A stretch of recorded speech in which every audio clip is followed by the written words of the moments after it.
2 weeks ago, I got back from Ukraine. It was my second mission, this time with 17 other amazing men and women, doing the work of saving souls, extractions, pulling people out of the war zones, also feeding people, the forgotten, the starving, and the orphans. The media is not accurately portraying what is really happening in Ukraine, and if you really want to know what's happening, pay attention and let me show you what we're doing. One shot, now the future is yours, go! I'm turning dreams into reality, yeah. It's one shot, now the future is yours, go! Why are you a subscriber on this channel? Is it because you're interested in building wealth? Let me tell you something I know about you. If you had $1 million right now, you'd probably buy mom a house. You'd try to help your parents retire them. You'd help other family members and friends. It's in your nature. It's in your heart. And for some reason, it's one of the reasons why you watch me. And yet, nonetheless, people ask, Kris, why do you do what you do? You clearly don't need more wealth. You don't need more money. So what inspires you to create more of it?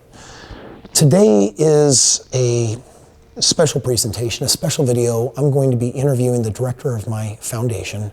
We're going to talk about what we've been doing in Ukraine. We're going to talk about what this foundation is all about. And I hope today's video will do a couple of things. First, I hope that it's going to update you on what's really happening in that part of the world and why you should care.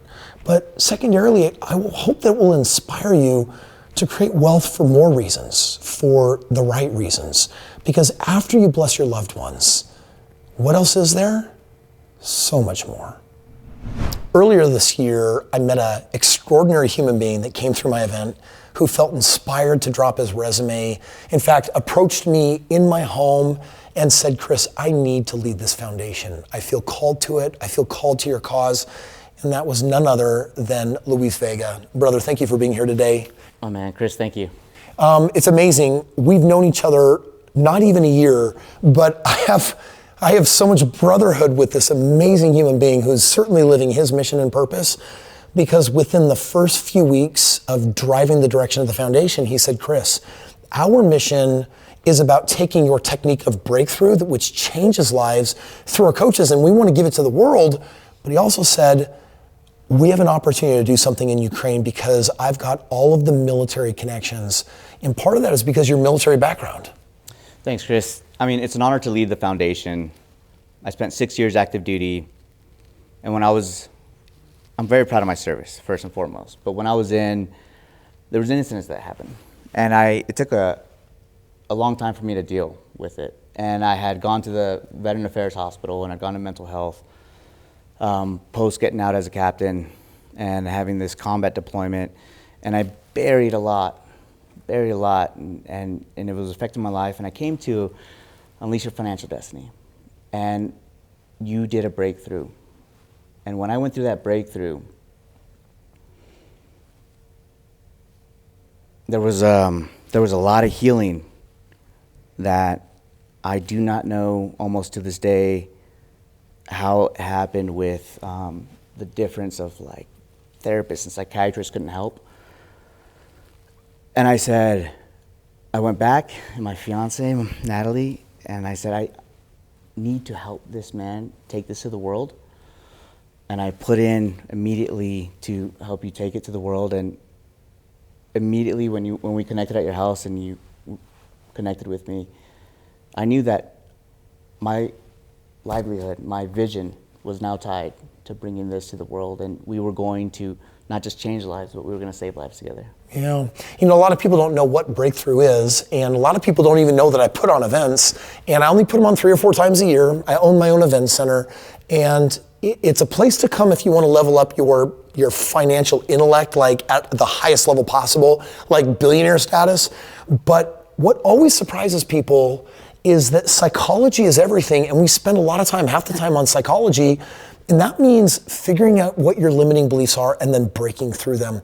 And that's what Lease is talking about. And so when my wife and I, Colin, started the foundation, originally it was, we're gonna certify our coaches as we have for years, but now we're just gonna dump our own personal money into this and pay for people's breakthroughs that need it. Meaning, we're suffering from limiting beliefs like, I'm not enough, I'm not good enough, I can't do it, I'm not smart enough, I'll never be able to keep up. We have all these weird notions that we learn from childhood and then we reinforce through life. And, I've developed a technology that in a matter of minutes can find them and destroy them. And it's such a profound impact so often that that's really what the foundation does. But like you said, brother, when you joined, you immediately hit me up and said, Kris, I have all of the ex-Special Forces connections in Ukraine. We can bring food, we can bring supplies. And there's people there that are dying that we can pull out from the wreckage before it's too late. And immediately my soul was on fire and it was, yes, this is something that we need to do. So our foundation shifted from just change lives to saving lives. More importantly, Kris, is you didn't just say, yes, this is a good endeavor, and I will write a big check to save lives through medical supplies, to humanitarian efforts, but you said, Luis, I need a spot on that plane. I need to help lead this mission. I'm empowering you, but more importantly, put me where I can have the most effect. Do you know, as a military leader, as a captain that led soldiers in a combat environment, what that meant to me right then and there? I knew immediately I had made the right call.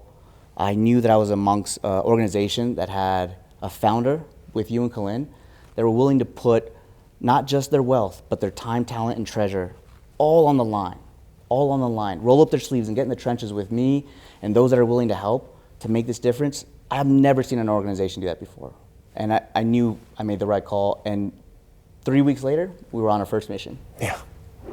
So since we started our foundation in 2019, we've performed over 4,000 breakthroughs for people, and we currently have over 50 people that are going through a certification process right now.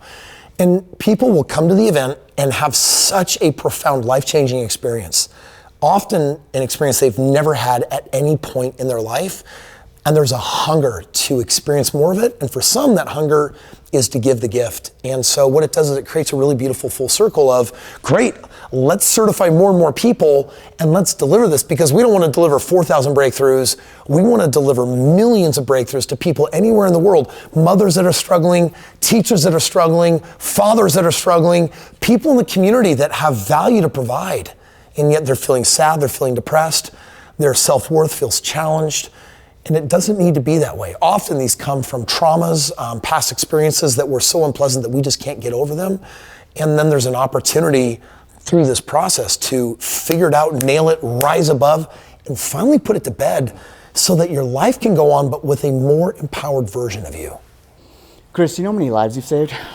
You don't talk about this a lot, but suicide's a real pandemic right now. It's amongst the veteran community, amongst our country's youth.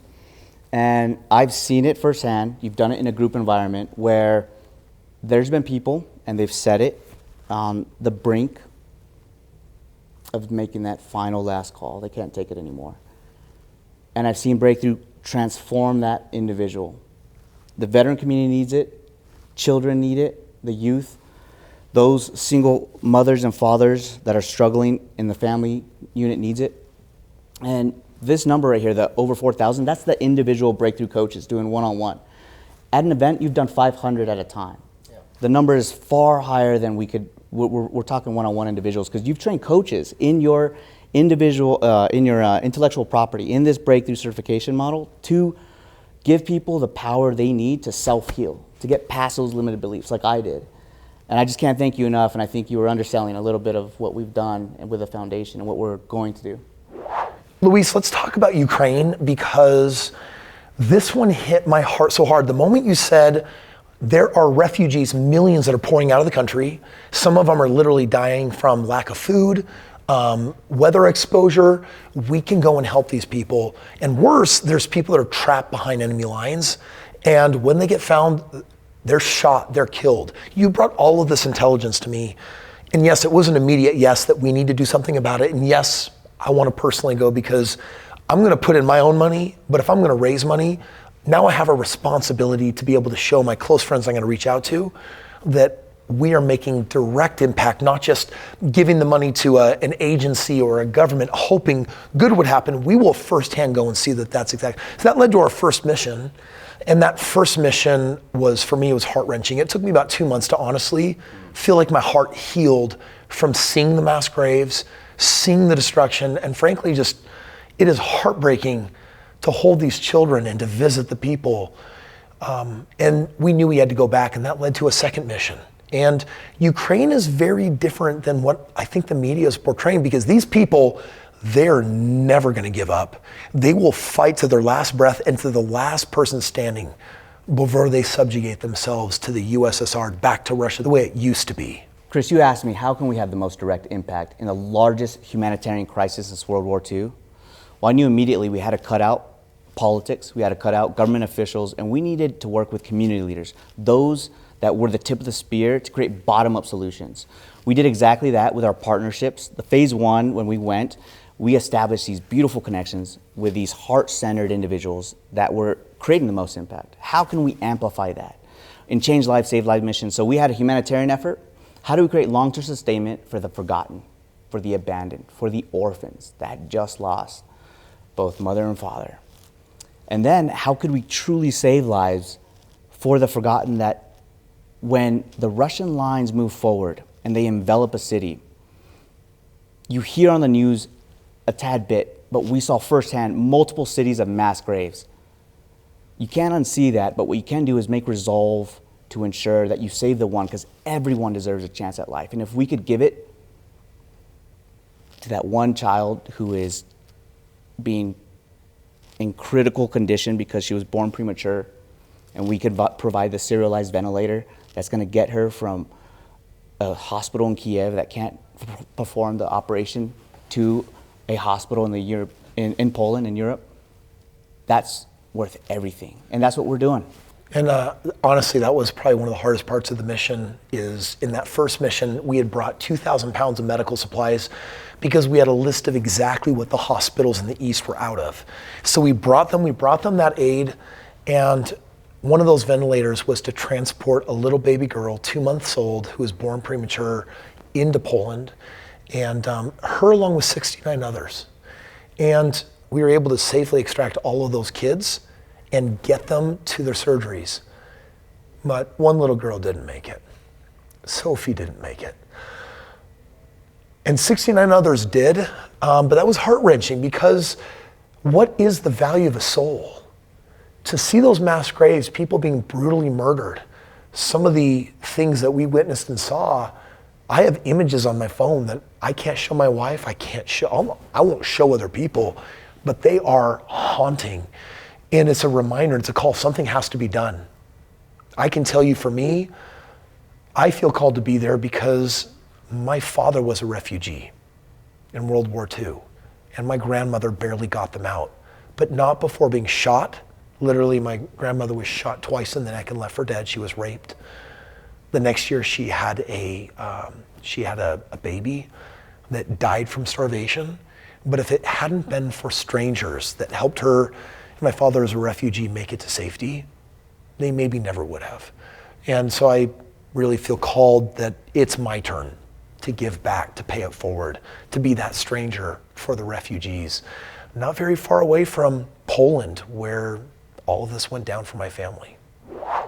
When I first presented this to you, you immediately said yes. And then you told me your story about your Oma.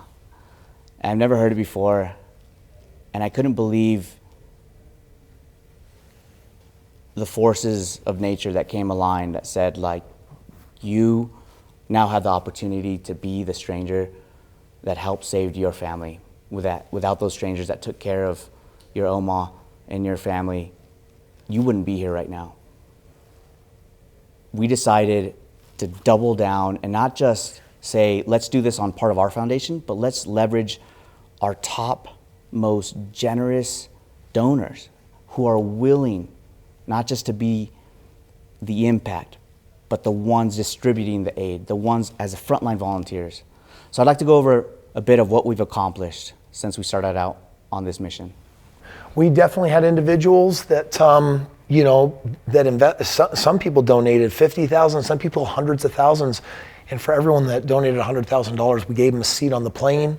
We took them over, and here's some of the things that they did. 300,000 gallons of clean water currently delivered to orphanages. Remember, they are many times, they're out of power, they're out of resources, and they are out of money. On top of that, there was 104 tons of food that's been delivered that is responsible currently for feeding 56,000 people. With those orphanages, what you'll have is dams diverted, clean water and pipelines shut off. And so they desperate need of this clean water without getting malaria, without getting a lot of different diseases that come with stagnant water. So us being able to do that, saving countless lives. Food is the same thing. They're starving over there. They have small reserves, and then typically when Russians come around, and this is the Eastern Front that we're talking about, they will pincer move to cut off food supplies, and we have a network that delivers through back channels to besieged cities, to those hiding in their basements and in their cellars, hoping and praying that this will blow over. And a lot of that turns into the extraction portion of the mission, which definitely comes with elevated risks that we do everything we can to mitigate. We are working with ex-special forces with one particular group, the Mozart group, from 9 different nationalities. And in that case, there's 512 people that we have rescued so far from the front lines. In our last mission, we'll talk about a little bit, we actually got to be there and help pull 12 people out. But in addition to that, there's 128 critical care children, babies, that need specialty ambulances. Ambulances that are essentially outfitted to take you 10, 20, 30 hours, basically through Ukraine, even from the front lines, and get you all the way into another country, usually Poland, where they can finally receive the surgery. If they don't get that surgery, they don't make it. And so we've been supporting that. And then of course, to do a lot of the extraction missions, there's vehicles that they need. We saw firsthand the wear and tear on what's happening there. These vehicles are vital to the extraction mission. And although we are sponsoring a lot and they are being ran through quickly, it is only because you need speed and precision on this objective when you are doing these extraction missions. There's shrapnel everywhere. I mean, we were there, we blew 3 tires over the course of like 2 hours. Not blown like there's a little flat and you could run on it. No, they're destroyed. It is a rim left over with the shrapnel. And Kris, let me ask you this, because you probably got asked this a ton. We had that opportunity to have the biggest extraction yet while we were over there. And they asked to partake, and they asked, it's very high risk. There is not so much that we could mitigate with indirect fire, because we're so close to, we were in what Putin would call Russia. We were in the contested territory. What was also your why, though? Because another reason for me that really was heart-centered and felt was that it was a resolved yes with a select team of our mission that was going to go and do these extractions. But what made you say yes to a very high-risk operation that was going to save these lives? What really is the value of a soul? Like, everyone talks about how people are precious, they're priceless. This is why things like slavery have gone away, and in the rest of the world that needs to happen. What is really the value of a person? And it was deeply humbling to go after a stranger, someone that we don't know, because no one's coming. There is no help. No one is going to rescue these people. So if not us, then who? It's not enough to watch the media, or even for me, it's not enough to write a check. It was just something I felt called that I needed to do. And I feel like there's a calling inside all of us. We're all feeling called to something, and if everyone would have the courage to do it, like, this planet would be a much better place. And that's scary sometimes. It's scary to know when you're called that it's time to act. And that was not an easy choice. There was a lot of consideration for sure. Can I frame this up? So we are in eastern Ukraine for humanitarian aid missions. We get a call for their largest extraction yet. 12 of the most vulnerable, it was elderly couple that could not get out. Their vehicles were destroyed. They had been under bombardment for days, indirect fire. Their houses, many of them shattered, and they're in their basements, forgotten. The government had already taken the main populace out, and they weren't going to come back. When we decided to go, a very heartfelt decision as a vote, as an organization, to say, this is our driven purpose. If we do not do this, along with our partners, the bravest heroes in the Mozart group, who will? And let me tell you that, truthfully, my heart sank at one point in the extraction. There is indirect fire coming in where you hear the whistle and the whiz crack and the bang. And I'll tell you right now, as an infantry captain in a combat forward deployment, it's one of the most scariest feelings to know that incoming is on its way.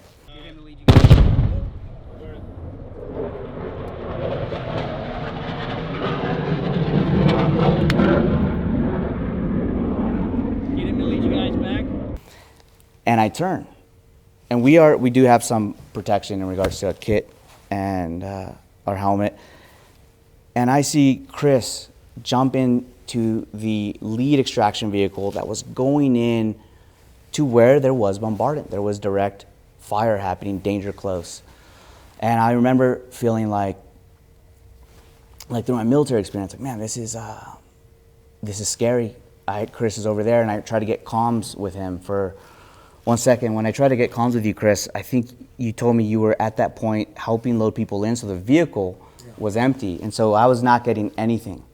And the leader of the Mozart group also, we were both, our heart sank for a minute, because for 35 seconds, multiple tries, I didn't hear anything from you. But what that showed me, once you came back and you said, stay alive, stand by, and you were getting the last 4 people out, besides my heart jubilating with joy that you were safe, I see you ripping down this dirt road in this Jeep 4x4 with the brave lead extractor from Mozart, and you had this, you had a babushka woman and 3 others jammed in the back. You were heart-centered focused, and I knew that this is, again, the leader that I need for this organization as a founder to execute this mission and save these lives. And I just thank you, because without you being there, you can't say, I don't just talk the talk, but you walk the walk. That means a lot to me. Well, I got to tell you, it was 100% a team effort, and the work is still ongoing every day. Today, there's an extraction happening.